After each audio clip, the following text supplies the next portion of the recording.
नमस्कार। दुआ और प्रार्थना में याद करने के लिए आप सभी का शुक्रिया, बहुत बहुत आभार, बहुत बहुत धन्यवाद। आज की जो सच्ची घटना है वो हरियाणा से शुरू होती है। हरियाणा में एक महिला ने ये आरोप लगाया अपने पति पर कि उसके पति को अलग अलग लड़कियों के साथ रहना पसंद है, उसे सोना पसंद है, और अब हालात ये हो चुके हैं कि उसके घर में रोज़ाना लड़ाई होती है। क्या था पूरा किस्सा, क्या थी पूरी कहानी, मैं आपको बताता हूँ। ये कहानी शुरू होती है हरियाणा से। हरियाणा का एक गांव, उस गांव का नाम हम यहाँ पे थोड़ा गोपनीय होता है, ऐसी चीज़ें तो हम थोड़ा छुपा लेते हैं। यहाँ पर जो पात्र होते हैं उनके नाम भी हम बदल देते हैं ताकि उनके जीवन पर कोई प्रभाव न पड़े, और ऐसा हमारा आर्टिकल है वो भी कहता है। यहाँ पर बीवी का नाम होता है लता और पुरुष का नाम होता है विजय। लता और विजय की शादी हो जाती है, दोनों में अच्छा प्रेम है, बहुत अच्छे से रह रहे हैं। इन दोनों की शादी होने के बाद में एक बच्चा हो जाता है। धीरे धीरे विजय है जो बाहर रहने लग जाता है, और विजय लता से कहता है कि मैं काम के सिलसिले से बाहर हूँ और मुझे बाहर ही रहना पड़ेगा और कोई दूसरा ऑप्शन नहीं है।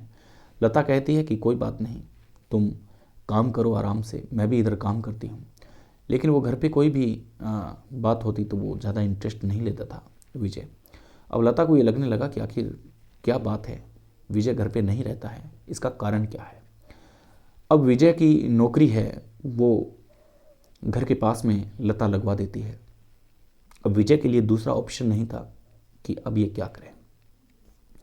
अब लता देखती है उसका फ़ोन, तो फ़ोन में कुछ नहीं होता।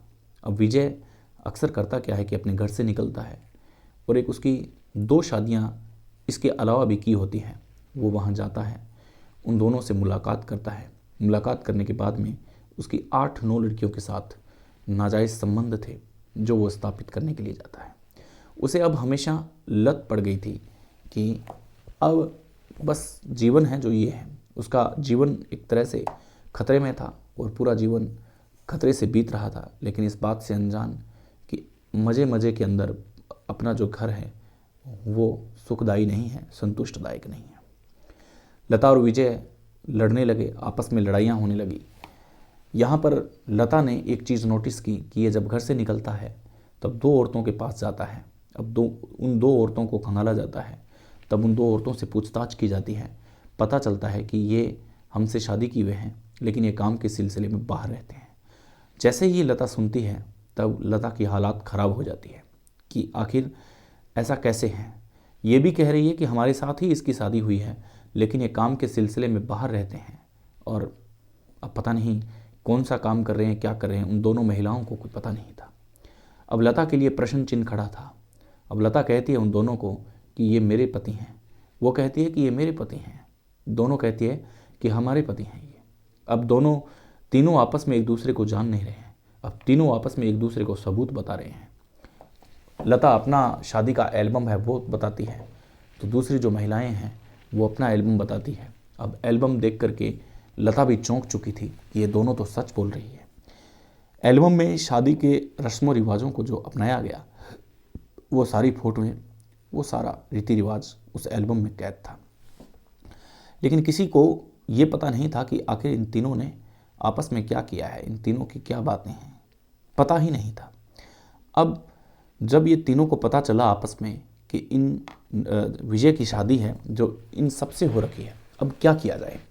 अब विजय बड़ा चतुर था, विजय को आदत लग गई थी। अब तीनों ही इन्वेस्टिगेशन में लग जाती है कि उनका जो पति है वो एक ही है विजय, और तीनों को ही ये लगातार गोली दे रहा है। अब ये जैसे ही पूरे शहर में उसकी जांच पड़ताल के लिए निकलती है तो पता चलता है कि विजय एक होटल में लगातार जाता है। उस होटल में उसकी गैर मौजूदगी में जाया जाता है। वहाँ के सीसीटीवी कैमरा चेक किए जाते हैं। तो रोज़ एक दिन में आप सोचिएगा कि ज़्यादा से ज़्यादा 2 या 3 के साथ ऐसा हो सकता है, लेकिन वो 8 लड़कियों के साथ रोज़ाना जाता था।